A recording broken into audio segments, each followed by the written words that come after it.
Tenaga makin stabil, tidur pun lena. Bila usia makin meningkat, saya mula rasa tanda-tanda hati tak sekuat dulu. Bangun pagi cepat, letih.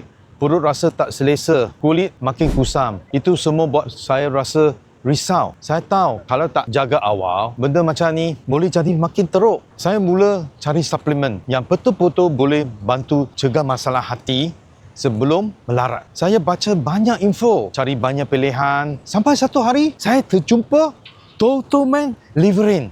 Bila saya tengok kandungan, dia memang yakin.